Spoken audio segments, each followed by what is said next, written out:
తెలుసు కాబట్టి అనుకోకుండా మా అమ్మ నాన్న దయ వల్ల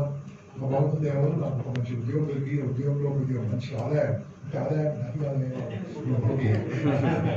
శాలరీ కాక ఇన్సెంటివ్స్ వస్తాయండి అప్పుడు జాబ్ ఎల్ఐసి ఎవరు ఉన్నారు ఇక్కడ ఎల్ఐసి లేదా first time LIC first time LIC development officer పనిచేసింది ఓకే ఒక 30 సర్వీస్ చేసింది దాంట్లో ఏంటంటే శాలరీ కాకుండా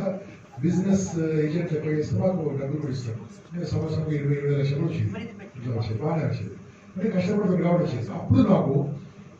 ఎందుకు ఇలా చేయడానికి కారణం అన్నప్పుడు అనుకోకుండా జూనియర్ ఎగ్జామ్ ఆర్గనైజేషన్ చేయడం జేసీ ఆర్గనైజేషన్ చేరిన తర్వాత కొంచెం ఎక్స్పెన్సివ్ ఆర్గనైజేషన్ అండి చేరిన తర్వాత ఒకటి నేర్చుకోవడం మొదలుపెట్టారు ఆ నేర్చుకోవడము నేను బాగుంటాను అంతకుముందు ఆర్డినరీగా నేను చేసేవాడిని ఆర్డినరీ నా జాబ్ ఆర్డినరీ నా ప్రొఫెషన్ ఇది నేర్చుకోవడానికి ఎక్స్ట్రా అయిపోయింది మరి ఇదంతా అందరికి ఫ్రీ ఇస్తే బాగుంటుంది ఉద్దేశంతో 96లో ఇంపాక్ట్ స్టార్ట్ చేయడం జరిగింది ఇంపాక్ట్ పేరు పెట్టిన స్టూడెంట్ నిన్న ఒక ఇలాంటి ఒక క్లాస్ పెట్టి లాస్ట్ నాడు వ్యాజిక్ నాడు ఎలా ఉందంటే ఒక అబ్బాయి ఇంపాక్ట్ మై లైఫ్ అన్నాడు ఇంపాక్ట్ మై లైఫ్ అన్నాడు అందుకని ఇంపాక్ట్ అని పేరు పెట్టాను పేరు సో 96 నుంచి 2008 వరకు హైదరాబాద్ హైదరాబాద్ అట్లే ముందు హైదరాబాద్ పర్మిట్ అయ్యాము ఇక్కడే రకరకాల ప్లేస్లో ఒక 2 నెలల program 1 month program evening programs అలా ఫ్రీగా చేసేవాళ్ళం యువతకందరికీ 2008లో మాకు విశాఖపట్నంలో వచ్చే అవకాశం దొరికితే అప్పుడు 2009లో విశాఖపట్నం ఫస్ట్ టైం రావడం జరిగింది దాని తర్వాత ఆంధ్రప్రదేశ్ తెలంగాణ ఆంధ్రప్రదేశ్ అక్కడే కదా ఇక్కడ తెలంగాణ లేదు మొత్తం అన్ని ప్లేస్లో ట్రైనింగ్ ప్రోగ్రామ్ చేస్తున్నప్పుడు ఏమైందంటే మన దగ్గర వచ్చిన వాళ్ళందరూ కూడా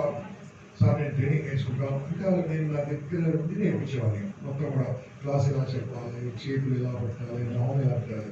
ఎలా కంటెంట్ తయారు చేసుకోవాలి ఎలా డెలివరీ చేయాలి ఎలా ఆకట్టుకోవాలి మధ్యలో చిన్న జోక్స్ వేయాలి ఇవన్నీ మన కొంతమంది నేర్పించారు ఈ నేర్పించిన వాళ్ళు పిలిచి రావట్లేదు అతనికి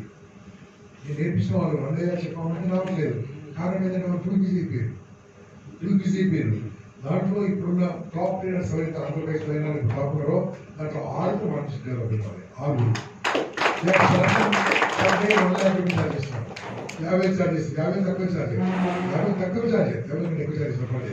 వాళ్ళు బిజీ అయిపోయారు అందుకోసమే వీళ్ళు బిజీ అయ్యారు కదా మనం ఎందుకు కొంతమంది తయారు చేయకూడదని 2017లో first 10th trainer workshop start చేయడం జరిగింది శ్రీనివాసరావు గారు మెంటర్ మీరు మెంటర్ కదా మేము సంతోష్ లాగా చేశారు బ్యాచ్లో ట్రైనింగ్ చేసుకుంటే నేర్చుకున్నాను ఆయన నేర్చుకొని మీరు మీ మెంటర్స్ ఎలాగా ఉన్నారో స్మూత్ చాలా సింపుల్ ఉన్నారు మాట్లాడితే జోక్ చేస్తుంటే చాలా స్ట్రాంగ్ ఉంటుంది చాలా కఠినంగా ఉంటుంది అన్ని పరీక్షలు అర్ధరాత్రి 2 గంటలకు పెడుతుంది సో మాట్లాడాం సీరియస్ ఉన్నాం చాలా సీరియస్ ఉన్నాం బెలూన్ చాలా సీరియస్గా ఉన్నాం ఏదో ఎక్కడో ఆలోచిస్తున్నాం యూఆర్ నాట్ హియర్ ఎక్కడో ఉన్నావు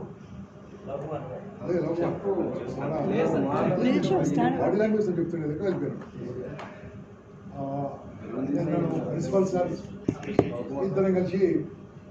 టీ తాగినాము let's go to classroom అన్నాడు ఓకే అన్న టక్ క్లాస్ రూమ్కి వెళ్ళాము క్లాస్ ఎవరికి చెప్పండి ఇంజనీరింగ్ కాదు ఎవరు పిలుస్తారు మన కోసము మనం ఎవరి కోసం పిలుస్తారు టీచర్స్ కూర్చుండు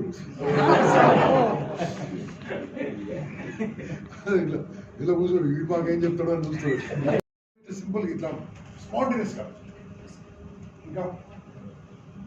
చెప్తాను ఓవర్ గురించి చెప్పు అమ్మ నువ్వు క్యాపిటల్ ప్రిపేర్ నాకు తెలుసు